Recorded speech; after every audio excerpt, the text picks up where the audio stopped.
वेगवेगळ्या प्रभागात जे आपले कार्यकर्ते आहेत त्यांच्याशी हितगुज साधावं, हा एवढाच उद्देश होता की त्याला निलेशजींनी मार्गदर्शन करावं. एवढा छोटा हा विषय या ठिकाणी होता आणि म्हणून हा आजचा कार्यक्रम आयोजित केलेला आहे. बऱ्याच आमचे पत्रकार मित्र या ठिकाणी आहेत. मी त्यांना सांगेन की लढाई आहे, ही लढाई फक्त कणकवली पुरती आहे आणि ह्या लढाईत फक्त कणकवली नगरपालिका आहे. हे का राज्याचं राजकारण आहे किंवा जिल्ह्याचं राजकारण नाही. इथला जो विषय आहे की इथे आपल्याला आघाडीला जो पाठिंबा आम्ही सगळ्यांनी दिला याच्या मागचा उद्देश आहे की इथे एक चांगलं काम व्हावं.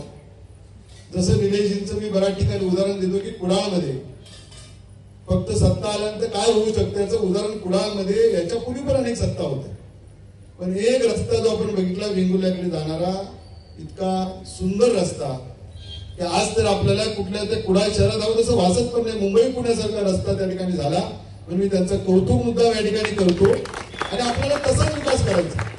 त्यांचा दुसरा एक जो विषय आहे की मालवणमध्ये त्यांनी नाट्यगृहासाठी 13 कोटी रुपये आले. 13 कोटी हा आकडा काही कमी नाहीये.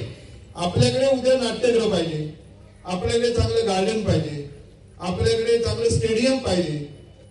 मी असं म्हणणार नाही की याच्यापूर्वी विकास झाला नाही.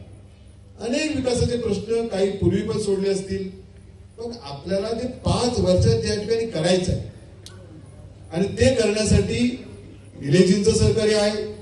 उदय सामंत साहेब आपल्या बरोबर आहेत. आदरणीय ज्यांच्याकडे खातं आहे ते आदरणीय एकनाथ शिंदे साहेब आहेत आणि त्यांच्यामुळेच आपल्याला उद्या शक्य होणार आहे. आणि म्हणूनच आम्ही हा जो प्रयोग केला आहे की ह्या प्रयोगामध्ये शहर आघाडीच्या माध्यमातून सगळ्यांना एकत्रित करायचं, गावात जे वाद विवाद होतात ते सगळे टाळायचे आणि मग त्या माध्यमातून शहराचा विकास चांगला करायचा. आणि सगळ्यात जाता जाता एकच मुद्दा मी सांगेन की आपल्या या 2 नदींच्या मध्ये बसलेलं शहर, राष्ट्रीय महामार्गावरचं शहर, आपल्याला एक सुंदर जसं गुजरातमध्ये सरदार सरोवरला जसं ती नदी सजवलेली आहे तसं आपल्याला एक गड नदी असेल, जानवली असेल, खूप चांगल्या पद्धतीने काम करता येईल. तुम्ही फक्त सगळ्यांनी आशीर्वाद दिला पाहिजे. आज निलेशजी या ठिकाणी सांगतील आपण कोणालाही घाबरायचं नाही.